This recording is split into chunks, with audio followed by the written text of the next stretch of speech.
Nancy's Book Corner, a read-aloud of children's books that introduce disabilities and celebrate differences. Hi, welcome back to Nancy's Book Corner. I'm Nancy Trush, co-founder of Daniel's Music Foundation and Daniel's mom. As an early childhood educator, one of my favorite things to do is to share special books about differences with my students. The title of today's book is Yes, I Can, written by Kendra J. Barrett, Jacqueline B. Toner, and Claire A. B. Freeland, and illustrated by Violet Lemay. Yes, I Can is a story about a little girl named Carolyn who uses a wheelchair. She can do almost everything the other kids can do, even if sometimes she has to do it a little differently. Carolyn is excited to start the school year and make new friends. Let's get started. This is Carolyn. Like many kids her age, Carolyn loves animals, castles, and building with blocks. She is helpful to her mom and dad, and even to her baby brother. Carolyn loves to hold her baby brother on her lap and feed him a bottle. Carolyn started a new school this year. She thinks her teacher seems really nice, and she is getting to know her classmates. The other students are curious about Carolyn because she uses a wheelchair. When she was born, her body did not work like most people's. She cannot use her legs to walk, but she can do almost everything at school, even when she needs to do things a bit differently. She joins right in during reading time.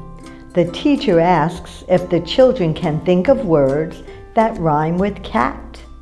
She writes on the board rat, bat, sat, and mat.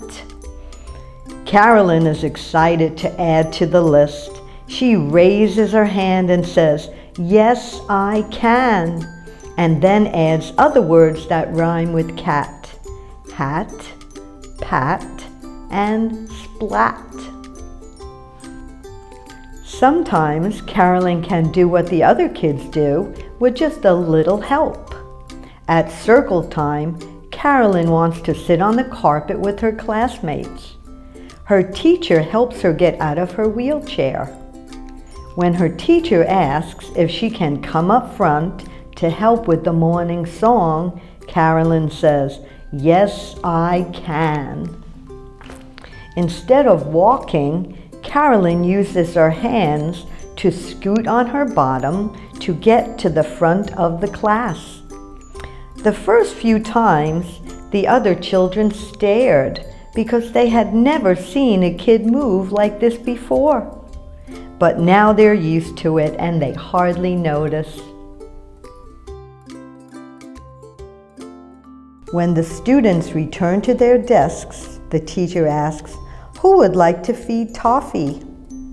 Carolyn raises her hand high, but the teacher picks Jack to feed the class bunny. She says, "Carolyn, you can hand out these papers to the class." It's hard to fit her wheelchair between the desks and chairs, and it's frustrating. But Carolyn says, "Yes, I can." Even though it's difficult for Carolyn to fit her wheelchair between the desks and the chairs, she tries her best and she hands the papers out to all of her classmates. I bet she feels really proud of herself. At lunchtime, Amira asks if Carolyn can eat with her. Carolyn says, "Yes, I can." Carolyn and Amira travel in line with the class to the cafeteria. The cafeteria is a room where all the children eat their lunch when they are at school. Carolyn pulls her wheelchair up to the lunch table. Amira sits on the end so that Carolyn can sit right next to her. Carolyn shares the cookie she baked at home with her dad. Yum. Today is a super fun day because Carolyn's class is taking a field trip to a bowling alley. Sarah asks if Carolyn can ride the bus with them. Carolyn says, "Yes, I can." Carolyn's teacher has a special bus come. Carolyn gets to ride up on the rear elevator made just for her wheelchair. At the bowling alley, Justin asks if Carolyn can bowl. Carolyn says, "Yes, I can." Carolyn asks Justin to help set up the ramp at the end of the lane. She needs someone to lift the heavy ball to the top of the ramp, but then she can push the ball down the alley. Everyone in the class wants a turn using the ramp. One of Carolyn's new friends, Jasmine, invites all the classmates to her birthday party on Saturday. Carolyn's mother tells her that the party is at a trampoline gym. A trampoline is like a bouncy mat that you can jump up and down on. You won't be able to join the other kids in jumping, but you can go to the party and watch. Carolyn says, "Yes, I could."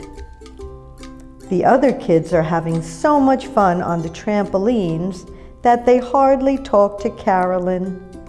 How do you think that makes Carolyn feel? She feels pretty sad and lonely and thinking maybe she should have stayed home.